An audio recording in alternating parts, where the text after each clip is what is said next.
Magandang hapon Pilipinas, narito ang pinakahuling ulat mula sa Pag-asa. Ang severe tropical storm Opong ay muling naglandfall bandang alas 11:30 ng umaga sa Mansalay Oriental, Mindoro. Taglay nito ang lakas ng hangin na 110 km per hour, bugso hanggang 150 km per hour.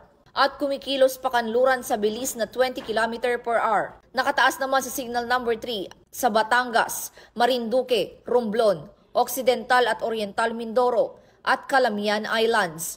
Habang nasa signal number 2 at 1 ang ilang bahagi ng Luzon at Visayas, kabilang na ang Metro Manila.